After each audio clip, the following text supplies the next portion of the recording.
Good morning और नमस्कार दोस्तों, एक बार फिर से स्वागत है आपका मेरे नए व्लॉग में, नए दिन में हर्षिल घाटी से। जैसा कि आप देख रहे हैं, मैं पहुंच चुका हूं हर्षिल घाटी। पिछले व्लॉग में मैंने आपको दिखाया था, उससे पहले था मैं उत्तरकाशी से मैं पहुंचा हर्षिल वैली। और हर्षिल वैली में आज की हमारे तीसरे दिन की, यानी कि तीसरा दिन मुझे घर से निकले हुए हो गए। एक रात हम रुके थे उत्तरकाशी, दूसरा दिन हर्षिल।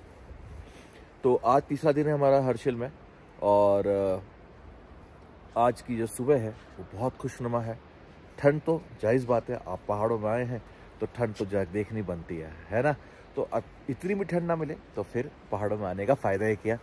तो बहुत अच्छा मौसम हुआ पड़ा है, बच्चे तो अंदर लिपटे पड़े हैं। अभी सुबह के बज रहे हैं 7:30 और मैं आया हूँ बाहर आपको दिखाने के लिए यहाँ का सुंदर नज़ारा, सुबह की गुड मॉर्निंग, आपसे गुड मॉर्निंग कहने के लिए।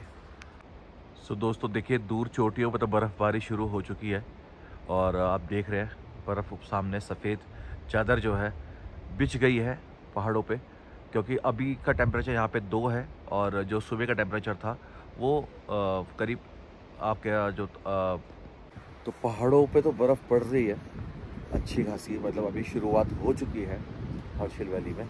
और हर्षिल वैली से काफ़ी दूर है, क्योंकि हर्षिल वैली जो है एक तरह से कह सकते हैं एक छोर है, एक बॉर्डर एरिया है, पूरा कैंट एरिया है।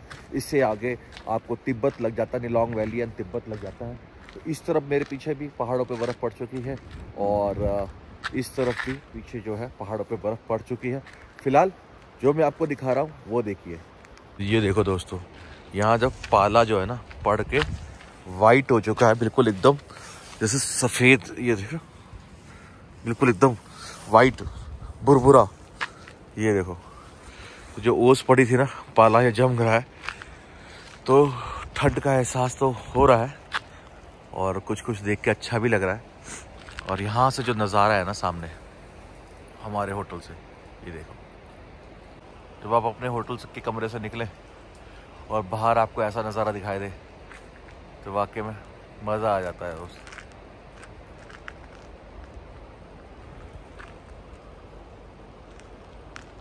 फिलहाल मैं चलता हूँ अंदर की तरफ, और तो बाहर से पाला जमा पड़ा है जैसे मैं आपको दिखाया। और जो है एक चीज़ और दिखाता हूँ मैं आपको, यहाँ पे ना इनकी टैंकियाँ रखी हुई है यहाँ पे, और टैंकी से जब पानी गिर के टपक रहा था ना वो भी जम गया, देख रहे ऐसे जैसे होता ना झरने जम जाते हैं ठंड के दिनों में, तो ऐसे टैंकी का पानी गिर गिर के ना जम गया यहाँ पे। और यहाँ पे देखो, ये देखो, तो थोड़ा थोड़ा गिर रहा होगा, तो ये देखो कैसा जमा पड़ा है देखो, ये देखो, ओह ये तो कितनी बुरी तरह जमा पड़ा है। तो ठंड तो देख लो कितनी हो रही है। गुंजन को भी बुलाते हैं बाहर, उसे भी दिखाते हैं कि देखिए स्नो तो नहीं पड़ी पर स्नो जम गई है दिखाते हैं उसे। गुंजन भी आ गए हमारे साथ, अब गुंजन को भी नज़ारा दिखाते हैं ना। ये बर्फ देखो, टैंकी से पानी जमा हुआ था, देखो जम के ऊपर नीचे। हाँ गुंजन भी आ गए हमारे साथ, अब गुंजन को भी नज़ारा दिखाते हैं ना। ये बर्फ देखो, टैंकी से पानी जमा हुआ था, देखो जम के ऊपर नीचे। हाँ नहीं करंट क्यों लगेगा, बर्फ है वो, छोटी पड़ गई गुंजन तो फाइनली फ्रेंड्स, सुबह के बज गए हैं 10 तो नहीं बजे, भी 9:30 बज रहे होंगे। और टेम्परेचर थोड़ा सा अभी आपको लग रहा है, धूप आ गई ना, कितना अच्छा लग रहा है। पर मैं आपको एक चीज़ दिखाता हूँ, आपको यकीन होगा कि ठंड कितनी है। ठीक है, आप देखो इधर, देखो लड्डू क्या कर रहे हो, ये फॉसल तोड़ रहा है ना। ये जम गए ना बिल्कुल, है ना। और टैंकी का पानी देखो ऊपर से गिर रहा है, और जहाँ गिर रहा है ना यहाँ पे ये जम जा रहे हैं प्रॉपर। ये देखिए, देख रहे बिल्कुल, ये देखो जहाँ पानी गिर रहा है वहाँ जम जा रहे हैं। तो इससे अंदाज़ा लगा लो कि ठंड कितनी है। और कहने के लिए प्रॉपर धूप आ गई है इस समय, मगर ये जहाँ पानी गिर रहा है वहीं जम जा रहे हैं।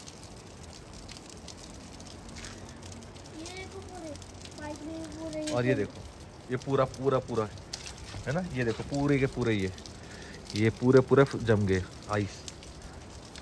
तो बस आसमान से नहीं गिर रही, बाकी पानी जहाँ गिर रहा है वहाँ से तो पूरा का पूरा जमा पड़ा है ऊपर से लेके नीचे तक। और ये जो नीचे घास वास है ना, ये सब पूरी तरीके से जम गई हैं। ये देखिए,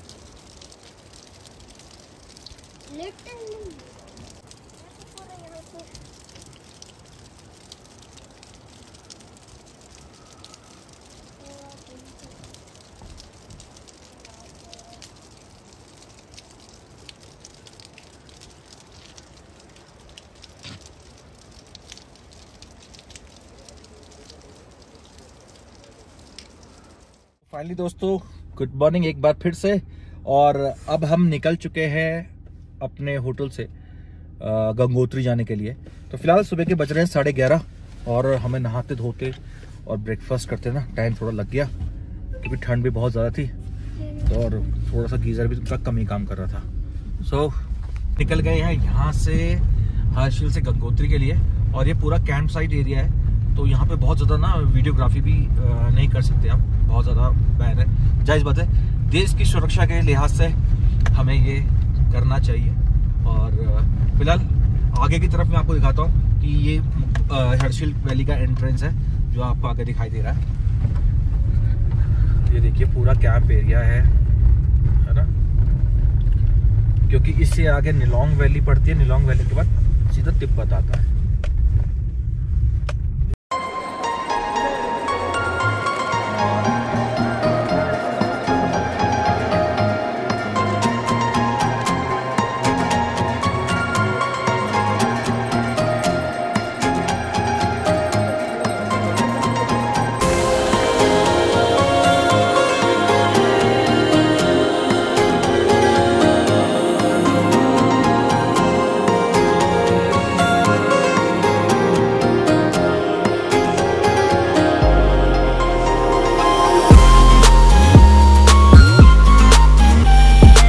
दोस्तों अभी हम पहुंच गए गंगोत्री धाम पे। और गंगोत्री धाम के अंदर आप देख रहे हो बिल्कुल सन्नाटा पसरा हुआ है। मतलब ये 1-2 गाड़ी हमें दिखाई दी और इसके अलावा तो था भी नहीं। एक कैन बेच रहे थे भैया, इनसे हमने कैन ली क्योंकि गंगा जल ले जाएंगे। फिलहाल यहाँ बिल्कुल सन्नाटा पसरा हुआ है और आप देख रहे हैं चारों तरफ मार्केट सारी बंद पड़ी हुई है। और मेरे पीछे अगर इस तरफ आप देखेंगे तो यहाँ पे तो सारा ही सब कुछ बंद पड़ा हुआ है। पर हम भी जिद्दी हैं, माँ गंगा के दर्शन करने हम आ गए। मतलब ऐसा था कि पिछले 10-15 किलोमीटर तो हमारे साथ कोई भी नहीं, कोई नहीं, तो वो वाली कंडीशन थी। अभी देख रहे हैं हम किस तरफ चलें। ये देखो दोस्तों, सारा मार्केट एकदम क्लोज्ड, यानी कि सब लोग निकल चुके हैं अपने दूसरे स्थान पे, क्योंकि माँ गंगा का जो यहाँ मंदिर है वो तो हो चुका है बंद। और माँ का जो शीतकालीन पूजा है वो होती है मुगबा में।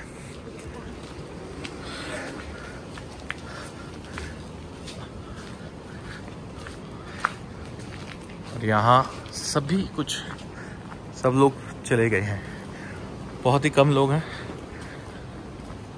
पर हम जिद्दी बच्चे हम जा रहे हैं माँ गंगा के दर्शन करने। तो ये देखो माँ गंगा का एक स्वरूप गंगोत्री धाम में।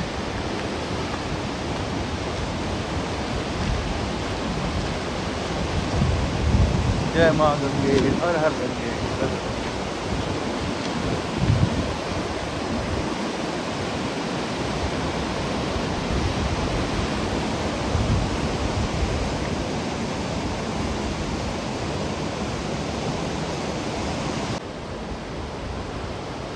दोस्तों गंगोत्री में हम ही नहीं, बहुत लोग और भी आए हुए हैं। वो देखो गंगा जल भर रहे हैं, अभी हम भी भरेंगे। और सामने हिमालय पीक्स, ये देखिए चारों तरफ हिमालय रेंज। सो दोस्तों ये है गंगोत्री धाम। चलिए चलते हैं अंदर, दर्शन करते और आपको भी दर्शन कराते। जय गंगा मैया। माँ गंगा का मंदिर। अभी फ़िलहाल माँ गंगा का शीतकालीन जो गद्दी है वो मुगबा में है, तो माँ गंगा के बाहर से कर लीजिए दर्शन।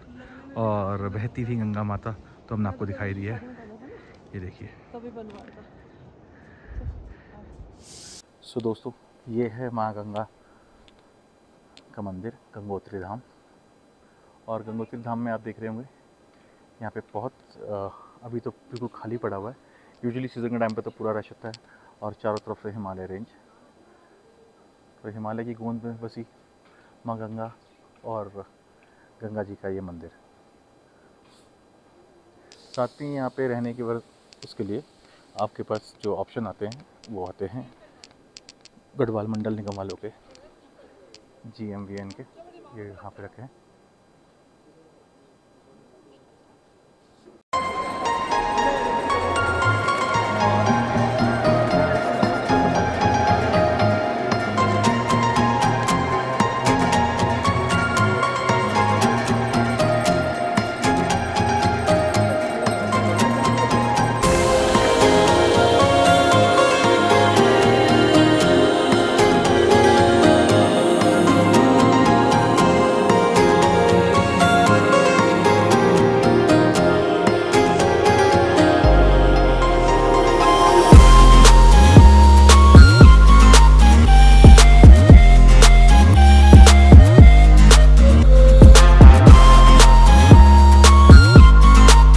तो दोस्तों, माँ गंगा के मंदिर के दर्शन करने के बाद अब दर्शन कर लीजिए माँ गंगा के, और जो ठीक मंदिर के सामने से छल छल करती हुई बहती हैं। और जो ये दोनों जगह आप देख रहे हैं, इस तरफ और इस तरफ, यहाँ से आरती स्थल है जहाँ से माँ गंगा की आरती होती है सुबह शाम की।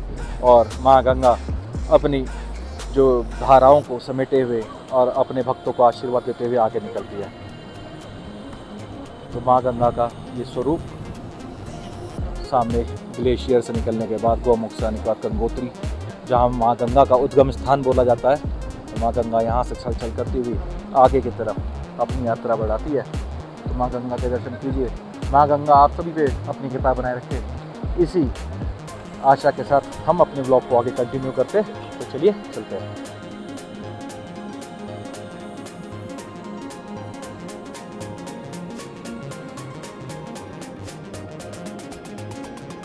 दोस्तों, अभी चलते चलते हम पहुंचे हैं गंगोत्री से गरतांग गली। जी हाँ, गरतांग गली क्या है, गरतांग गली के बारे में क्या कहा जाता है, ये मैं आपको बताता हूँ। सो ये है गरतांग गली का गेट जो आप देख रहे हैं। और यहाँ से जो है भारत तिब्बत की जो पहले व्यापार होते थे वो यूज़ हो जाते थे सामान। और ये है गरतांग गली का रास्ता। तो भैया हमारे तो हिम्मत है नहीं गरतांग गली के ऊपर जाने की, बिकॉज 2 किलोमीटर का ट्रैक है। और जो है ना, लड्डू जो है ना, फिर वो कहता है मुझे गोदी में लेके चलो। फिर अब भैया इतने तो नहीं हो पाएगा, तो हमने तो गरतांग गली अवॉइड कर दी।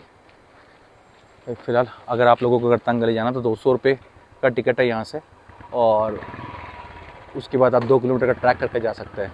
अपने स्नैक्स पानी आपको लेके जाना पड़ेगा, वहाँ कुछ भी ऐसा नहीं मिलता, तो वो आप देख सकते हैं।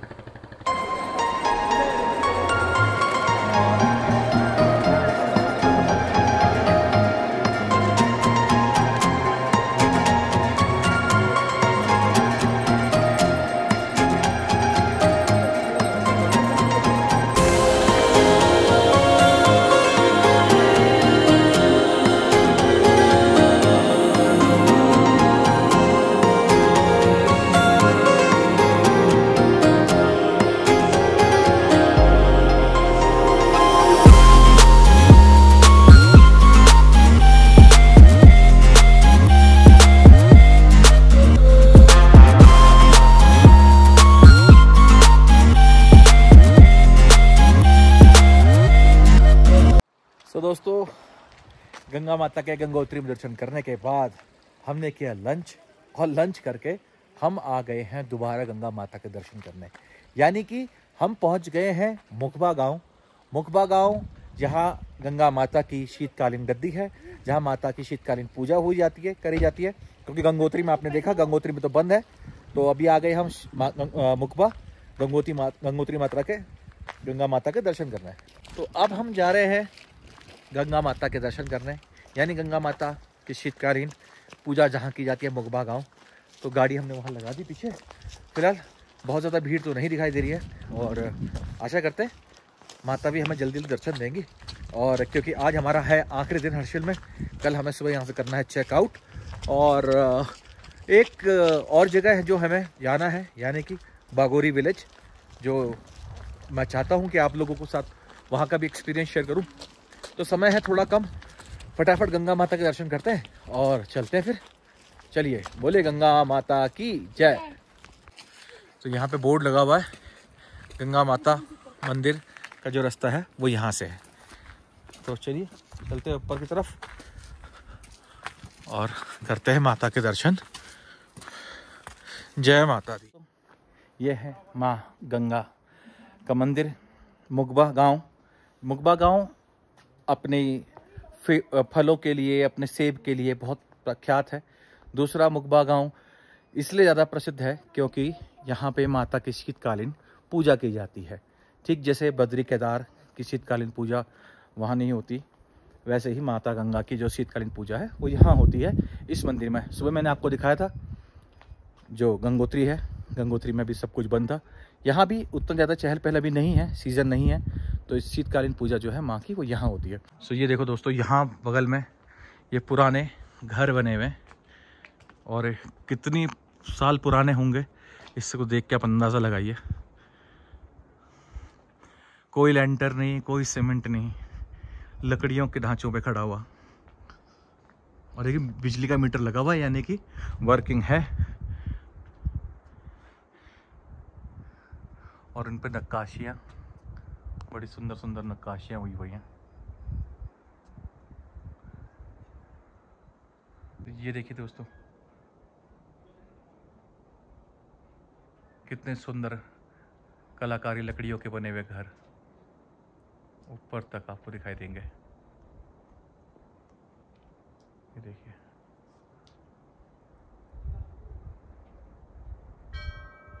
दोस्तों ये देखो सेब कैसे लगे यहाँ पे पेड़ों पे, है ना।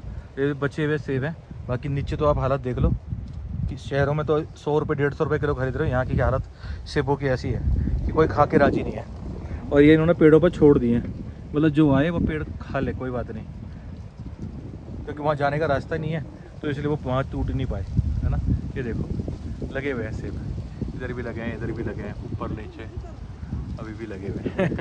तो चलते नीचे बाज़ार की तरफ। जैसा मैंने आपको बताया कि हमारा एक ही दिन आज लास्ट है हमारे पास और हमें उसे भी कवर करना है, तो उसे कवर करते हैं। बागोरी विलेज चलते हैं, वहाँ का भी कुछ लोकल देखते हैं क्या मिलता है, और फिर आपको यहाँ की एक ऐतिहासिक स्टोरी भी बताएंगे जो हर्षिल के साथ जुड़ी हुई है।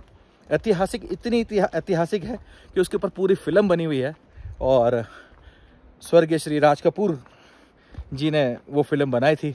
तब तक आप गैस कीजिए, मैं वहाँ पहुँच के आपको बताता हूँ उसके बारे में, ठीक है। हिंट दे दो, हिंट चाहिए? चलो हिंट देते हैं हम आपको, जिसमें गाना है गंगा को लेने आए हैं, गंगा को लेके जाएंगे। तो और भी एक सुपरहिट गाना है, वो भी आपको बताऊंगा पर वहीं चल के। तो मुखवा गांव ऋषि मातंग की भूमि है, जहाँ ऋषि मातंग ने माँ गंगा से तप करके यह है वर प्राप्त किया था कि शीत ऋतु में जहाँ गंगा माता, जहाँ गंगोत्री में देवता पूजा करेंगे वहीं आप मुखवा गांव में वास करें। मतंग ऋषि के नाम पर ही ग्राम मुखवा का नाम पर मुखीवट अर्थात मुखवा पड़ा, जो हिंदुओं के लिए अत्याधिक धार्मिक महत्व है। तो वैसे मैंने पढ़ के ही बताया है आपको। और ये देखिए कौन कौन से टूरिस्ट पढ़ते हैं, उत्तराखंड टूरिज्म के जगह कौन कौन सी दर्शनीय: गंगोत्री, हर्षिल, दियारा बुग्याल, उत्तरकाशी और खरसाली। फाइनली दोस्तों अभी मुखबा से चल के हम आ गए हैं बागोरी विलेज। तो आप मेरे पीछे बोर्ड देख रहे होंगे, तो आप देखिए बागोरी विलेज को जो है राष्ट्रपति से पुरस्कार से सम्मानित ये गांव है और इनको जो है सबसे ज़्यादा साफ़ सफाई वाला गांव कहा गया है। तो चलिए हम भी घूम के आते हैं इस गांव के अंदर। और यहाँ पर थोड़ी सी आपको मेरी आवाज़ ना भरभरा रही होगी, इनफैक्ट मैंने माइक भी लगाया हुआ है क्योंकि इतनी तेज़ हवा चल रही है, इतनी तेज़ हवा चल रही है कि आप बहुत ज़्यादा। ये देखिए कितना अच्छा बोर्ड बना रखा है, वेलकम टू बागोरी विलेज। तो जैसे आप बागोरी विलेज में घुसते हैं ना, आपको यहाँ पर जो है लाल देवता के दर्शन होते हैं। और देखिए कितना खूबसूरत मंदिर है। और यहाँ से जैसे आप बागोरी से अंदर घुसते हैं, तो चलिए चलते हैं अंदर। और देवता के दर्शन हमने कर लिए, अब थोड़ा सा गांव घूमते हैं। यहाँ पे आपको छोटी सी बुद्धा टेम्पल भी दिखाई देगा, ये देखिए।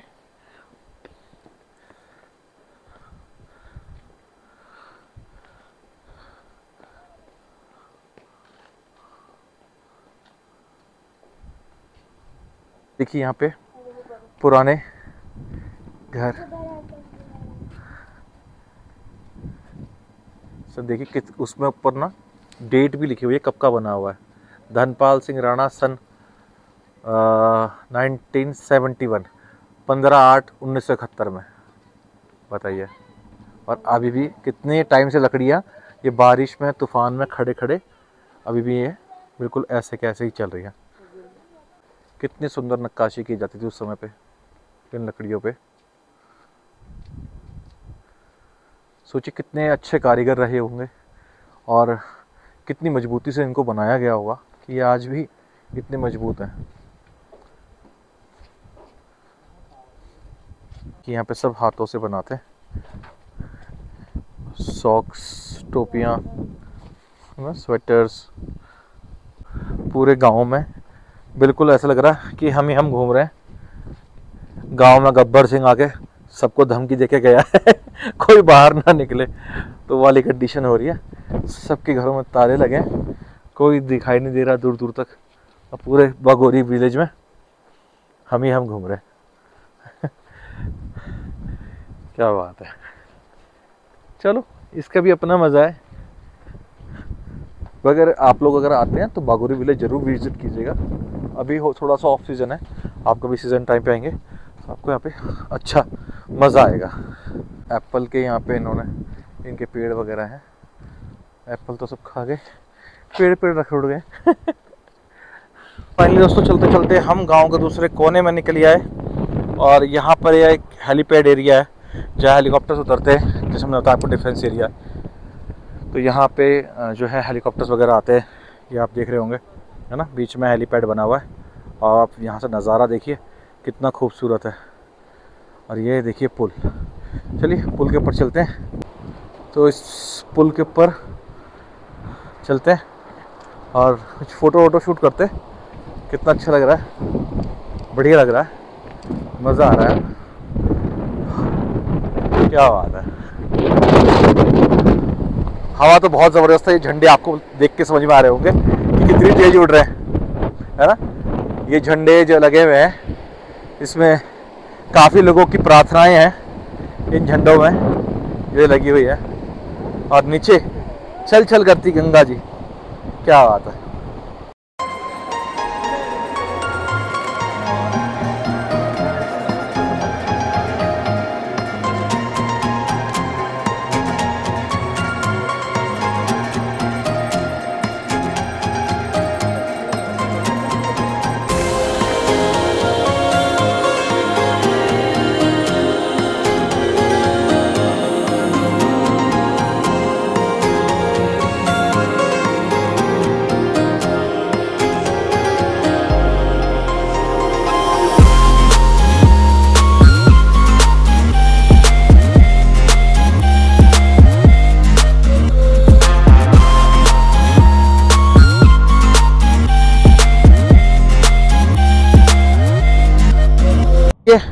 चलते हैं वापस। बागोरी विलेज से बहुत सारी एक्सपेक्टेशंस थी मेरी, बट ऑफ सीजन होने की वजह से जो पूरी नहीं हो पाई।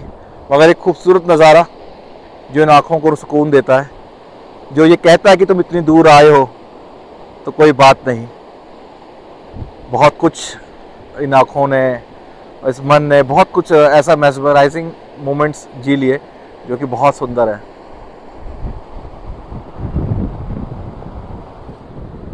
सो अभी हम यहाँ से कुछ वूलन के कैप्स देख रहे हैं। तो ये जो वूलन की कैप है भैया, ये अपनी खुद हैंडमेड होती है? सब हैंडमेड है सर। ये स्वेटर भी है, स्वेटर से लेकर के सब कुछ है, सब कुछ हैंडमेड है। अच्छा, ये कलरफुल देखो ना सर। हाँ, खाली जो ये कैप है, हाँ, और ये मफलर है, हाँ, वो कर मार्केट के है। अच्छा, ये भी 150 है। और बाकी जो आपको जैसे ग्रे और जो ब्लैक में वो है ना, हाँ, सब वो है आपका, सब हैंडमेड है। सब हैंडमेड ब्लैक। अच्छा, ये हैंडमेड जो ब्लैक और ग्रे है वो शीप का वूल रहता तो नहीं, जो ये ग्रे है ना, ग्रे को हम ब्लैक और व्हाइट को मिक्स करके ना, अच्छा, मिक्स होता है जैसे कार्डिंग मशीन होता है, उसमें मिक्स करके तो ये ग्रे बनता है। अच्छा, जो ब्लैक है वो नेचुरल है, व्हाइट है नेचुरल है। अच्छा, अच्छा, हाँ, जो ये है वो को बनाते, क्योंकि ज़्यादातर शौक से आपको ये इसी कलर में मिलेंगे, ये है ना, ताकि कोई पहने तो एकदम वो नहीं होता। अगर वाइट बनेगा एकदम थोड़ा फिर वो हो जाता है, गंदा गंदा होने का ज़्यादा चांस रहता है। ये है कि आप इसमें ना सर आप दिन भर पहन लो, हाँ। अगर खोलोगे ना स्मेल आती नहीं है, उनमें ये खासियत होता है। अगर बाकी हम लोग जैसे ये नालन नूरन को वो जो पैंट है ना, उसमें शाम को पैरों में स्मेल आती है, स्मेल आती है ना, इसमें वुलन में आती है। इसको पहनने का पूरे दिन पहनेगा तो कोई स्मेल नहीं आएगा। Okay okay. क्योंकि फिलहाल अभी तो सारे गांव में जो आप बता रहे हो सब लोग नीचे शहरों में चले जाते हैं, तो इतनी लंबी शॉपिंग होती है कि 6 महीने लग जाते हैं शॉपिंग में। शॉपिंग के लिए नहीं सर, वहाँ भी घर है सर, पक्का मकान है, वहाँ भी घर है ना। अच्छा, वहाँ भी सीमेंटेड का, किसी को 2 मंजिल है, सबका है। कहाँ, उत्तरकाशी वगैरह? उत्तरकाशी से आगे 16 किलोमीटर आगे है सर। अच्छा, वो डुंडा है जगह। अच्छा, वहाँ देखो तो वहाँ भी पक्का मकान है लोगों का ना।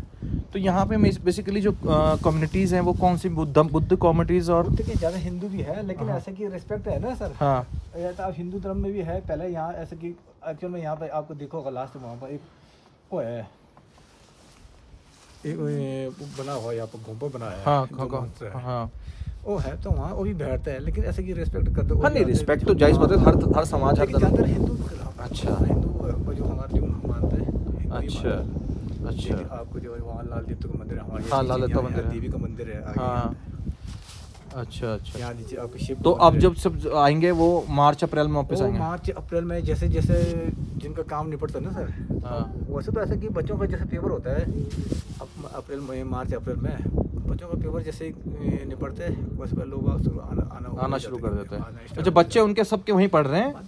है तो यहाँ भी है, इंटर तक है, लेकिन यहाँ इतना फैसिलिटीज नहीं है सर ना। हाँ, और डुंडा में है जब वहाँ पूरे फैसिलिटी है आपका बच्चों का, ऐसे तो जैसे फैसिलिटी रहती है वैसे वैसे।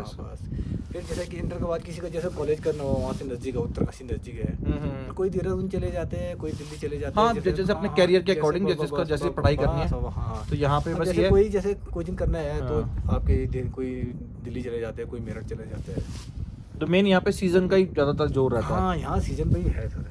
अभी ऐसा ना तो हमारे जैसे शेप को होता है, सेब है, आलू है, राजमा होता है। आलू तो खैर इतना नहीं है, राजमा और सेब बहुत। राजमा और सेब यहाँ का फेमस है।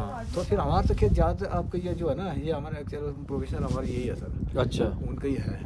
अब तो होम स्टे का भी थोड़ा लोग होम स्टे भी, अब तो होम स्टे भर भर के लोगों ने खूब कर दिया। यहाँ सामने देखो, यहाँ भी बनी सब होम स्टे पुराना सब तोड़ के सब। हाँ, पुराना तोड़ रहा है ये है।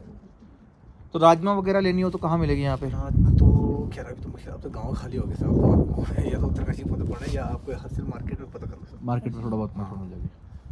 चलो, ऐसे कि वैसे तो 350 रुपये किलो यहाँ रेट से, अब वहाँ लोग भी थोड़ा आज ऑफ सीजन में थोड़ा ज़्यादा लगा था, 400 रुपये किलो। 400 रुपये किलो राजमा? 400 रुपये बड़ी एक्सपेंसिव है। यूजुअली तो राजमा जो वैसे शहरों में मिलती है 180, 150 रुपये, 200 रुपये। यहाँ का राजमा बहुत फेमस है। आप कभी यहाँ का राजमा खाओ ना सर, तो उसमें टेस्ट देखो आप, उसका टेस्ट भी पता लगेगा आपको। तो फिर भी 400 रुपये किलो तो 350 400। वही तो कह रहे हैं, जो वैसे एक्चुअल में जो रेट है 350 रुपये है ही है। अच्छा, अब लोग आगे ऐसा ना, कोई जैसे किसी को है नहीं, कोई 1-8 किलो मांगते तो दे ही देते बस। अच्छा, अच्छा, तो वही है फिर। चलो ठीक है, थैंक यू भैया। ओके जी, नमस्कार।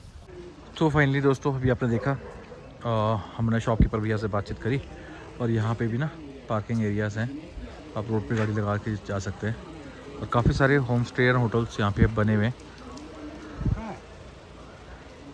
ना। ऊपर किंडर जॉय लेने गया है, वहाँ से मुझे चिढ़ा रहा है, आजा भाई आजा।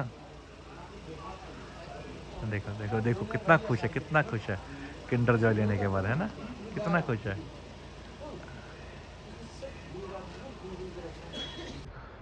छोटे छोटे से एप्पल कितने सारे लगे हुए ऐसे लग रहा है आलू बुखारे लगे हुए रेड कितने वो ऐसे लग रहा है आलू बुखारे से लगे हुए। दोस्तों अब बारी है हर्षिल के उस जगह को दिखाने की। आपको मंदिर हमने दिखा दिया, मुकबा हमने दिखा दिया, है ना, और आपको बगोरी विलेज दिखा दिया। अब वो जगह दिखाते हैं जो आपने बॉलीवुड के माध्यम से टीवी पे देखी होगी। जैसा मैंने आपको बताया, स्वर्गीय श्री राज कपूर साहब ने अपनी फ़िल्म में इस जगह को दिखाया था, और दिखाया क्या था, इसका बहुत बड़ा रोल था उसमें। तो चलिए आपको दिखाते हैं पहले, और फिर आपको बताते हैं। तो दोस्तों ये है वो डाकघर जहाँ मंदाकिनी की चिट्ठी आई थी, है ना, फिल्म राम तेरी गंगा मैली। निर्देशक राज कपूर, शूटिंग हर्षिल, 25 जुलाई 1985। तो आप लगा लीजिए यहाँ पे ये डाक खाना उस समय, और ये आज भी उसी तरह चलता है। आप देख सकते हैं भारतीय डाक, वो भी डाक चिट्ठी यहाँ से आज भी जाती हैं। तो आप चाहें तो मंदाकिनी को आज भी चिट्ठी लिख के भेज सकते हैं। मंदाकिनी आज भी आपका यही इंतज़ार कर रही होगी। तो ये वो डाक खाना है जहाँ मंदाकिनी इंतज़ार कर रही थी चिट्ठी का, है ना। क्या नाम था हीरो का गुंजन? हीरो का नाम क्या था? नहीं रणवीर, नहीं फिल्म में नाम क्या था? फिल्म का नाम तो राम सिंह गंगा मैरी था, और नहीं उसका भाई रणधीर कपूर था। हाँ राजीव कपूर था, मतलब कोई तो कपूर हाँ था। कोई सा कपूर था। सर राजीव कपूर था, है ना। तो सुन साहिबा सुन प्यार की धुन, मैंने तुझे चुन लिया तू भी मुझे चुन। है ना, तो वही वाली बात है। तो चलिए, ये ऐतिहासिक इसीलिए है क्योंकि बहुत बड़ी हिट हुई थी फिल्म, और इस डाक खाने का बहुत बड़ा रोल था। मंदाकिनी आई थी, मंदाकिनी से सबको याद भी आ जाता है कि हाँ भाई मंदाकिनी अपने टाइम की बहुत अच्छी अभिनेत्री थी। ठीक है, नदी भी यही थी ना? नदी ये वाली नहीं थी, इस नदी में नहीं बैठी थी वो। अब इतने भी हाँ नदी तो बहुत सुंदर आपने देखा ही है। तो चलिए अब चलते हैं थोड़ा मार्केट में और कुछ यहाँ का लोकल फूड खाते हैं। Like local food in the sense कि यहाँ पे आपको वही मिलेगा, मोमोज, पास्ता, मैगी, थुक्का, कुछ मिल जाए हमें भी। तो लेट्स को ट्राई करते हैं। मैं आपसे मिलता हूँ सीधा होटल में जा करके, और क्योंकि ना अभी हमें कुछ ATM से पैसे वगैरह भी निकालने हैं। आज ना सुबह से यहाँ पे नेटवर्क ही नहीं आ रहे थे बिल्कुल भी। यहाँ पे ना क्या मैंने बताया ना, कैंट एरिया है, तो कैंट एरिया के होने की वजह से यहाँ पे क्या होता है, कई बार जो है आज इन्होंने जैमर लगाया होगा तो सबके नेटवर्क बंद कर दिन से पूरे। कोई किसी भी वोडाफोन तो यहाँ आता ही नहीं है, जियो आता है, थोड़ा बहुत एयरटेल आता है। तो आप आएँ तो जियो का सिम लेके आएँ, वोडा बिल्कुल नहीं आता यहाँ पे। तो वोडा के भरोसे ना रहें, क्योंकि मैं खुद वोडा यूज़ करता हूँ। फिलहाल मेरे लिए अच्छा ये हो गया कि व्लॉग बनाते समय ना मेरे पास किसी का मैसेज नहीं आया, ना कॉल आई, तो व्लॉग बनते जा रहा है, व्लॉग बनते जा रहे हैं। हो सकता है व्लॉग कुछ लंबे भी हों, पर ठीक है यार, मैं इतनी दूर आगे तो आप थोड़ी देर तो व्लॉग देख ही सकते हो। तो फिलहाल मैं आपको होटल में बैठ के मिलता हूँ, और होटल में मिलता हूँ आपसे, फिर बैठ के थोड़ी सी बात करेंगे, और फिर कल का भी हमारा प्रोग्राम है निकलने का, वो भी आपको बताते हैं। तो चलिए मिलता हूँ आपसे होटल में। दोस्तों हम पहुँच गए वापस अपने होटल में। तो आपको होटल तो मैंने बाहर से दिखाई दिया था, वैसे अब रात होने गई है। चलिए आपको अंदर अपना रूम टूर देते हैं, हमने कौन सा रूम लिया है, कितना स्पेस है, अगर आप आते हैं तो कितनी जगह आपको मिलती है, और कैसा है देखते हैं। फ़िलहाल पहले बाहर का व्यू देख लीजिए रात का। ये पूरा होटल का अपना जो एरिया है, और जो आप सामने लाइट ठीक करें ना भैया, यहाँ पे ये इनका रेस्टोरेंट एरिया है। और अब दिखाते हैं आपको रूम। तो हमारा रूम का नाम है शिवधाम नटराजा नंबर 5। यहाँ से है एंट्रेंस, और ये है प्रॉपर एक डोम, ये देखिए, राइट, एक डोम हो गया। और यहाँ पे हो गया आपका सिटिंग एरिया। यहाँ पे हमने अब सारा लगेज रखा हुआ है अपना, और यहाँ पे है आपका वॉशरूम, स्पेशियस है, ठीक है, आपको समझ में आ सकता है। और इसी के साथ मैं आपको दिखाता हूँ एक और एरिया जिसको हम बेडरूम बोलते हैं। तो बेडरूम की लाइट जलाते हैं पहले। तो ये है हमारा बेडरूम, तो ये देख लीजिए, ये है बेडरूम एरिया हमारा, ठीक है। थोड़ा कोजी सा है, अच्छा है ठंड के लिए। हम तो रात को कल यहीं सोए दोनों जने, क्योंकि पहले हम लोग बाहर सोए थे। बाहर का वो भी दिखाता हूँ आपको। तो यहाँ से अपस्टेयर यानी कि अटीक कह सकते हैं आप, ये देखिए। अगर आपके साथ बच्चे हैं, फैमिली मेम्बर्स हैं ज़्यादा, तो 3 लोगों का बेड यहाँ है, ये देखिए। और यहाँ पे भी पूरे स्विच बोर्ड वगैरह सब कुछ है, हीटर्स वगैरह आप लगा सकते हैं। तो ये है नीचे चलते हैं स्टेयर के से। तो 1-2 लोगों के लिए ये हो गया बेडरूम, 3 लोगों के लिए ऊपर अटीक हो गया, जो है ऊपर अटीक हो गया। यहाँ पे आपका सिटिंग एरिया है, प्लस आपका वॉशरूम है। अब ये बाहर का एरिया है जो मैंने आपको दिखाया है। ये यहाँ से लॉबी एरिया हो गया आपका चारों तरफ से। और वैसे तो एरिया बाहर लॉबी में बैठे हैं आप, चाहे गार्डन में बैठे हैं, कहीं भी बैठे, स्पेस बहुत है। तो एक ये फैमिली डोम हो गया और साथ में इनके पास वहाँ पे जो है ना छोटे सिंगल भी हैं जो सिर्फ कपल्स के लिए हैं, यानी कि इसमें सिर्फ एक डबल बेड लगा हुआ है। उसके अलावा इनके पास यहाँ पे रूम्स बने हैं, अगर आप डोम में नहीं रहना चाहते, रिवर व्यू रूम्स बने हुए हैं। तो ओवरऑल 14-15 डोम्स हैं इनके पास, प्लस रूम्स हैं, ये सब फैमिली रूम्स हैं, तो आप ये भी देख सकते हैं। तो ये था स्नोपॉड और स्नोपॉड हर्षिल। इसका अगर आप इसकी लोकेशन देखेंगे तो आपको गूगल पे भी मिल जाएंगे, रिव्यूज़ भी मिल जाएंगे। बाकी बात रही प्राइस की, प्राइस देखिए यहाँ पे ना फ्लैक्चुएट होते रहते हैं। सीज़न में आप आते तो कुछ प्राइस होता है, ऑफ सीजन कुछ और होता है। कई बार ऐसा होता है जब आप वॉकिंग आते हैं और इनका स्पेस होता है तो ये आपको और भी डिस्काउंट कर देते हैं। क्योंकि अगर मैं अपनी बात बताऊँ तो जब मैं आने से पहले जो था मैंने ऑनलाइन इसका प्राइस इनसे बात करी तो बहुत हाई साइड थे। फिर जब मैं आया फेस टू फेस खाली पड़ा था, हमें और कम में मिल गया। तो ये इसलिए प्राइस का इनका कोई फिक्स नहीं है, सीज़न टू सीज़न वेरी करता है कि कितना सीज़न चल रहा है। वीकेंड है, मैं बीच वीक में आया था, आज जैसे कि आज फ्राइडे है तो अब कल सैटरडे संडे होगा तो ज़्यादा होगा, जायज़ बात है, लोग बाहर से बहुत आएंगे इसमें। तो ये चीज़ें हैं जो प्राइस की अगर बात करूँ। बाकी अब मैं आपको उसकी कॉस्ट दिखाता हूँ, जो उनका मेन्यू वगैरह है वो आप एक बार उसकी कॉस्ट भी देख लें। तो ये इनके प्राइसेस हैं, आप देख सकते हैं, है ना। तो ये सारे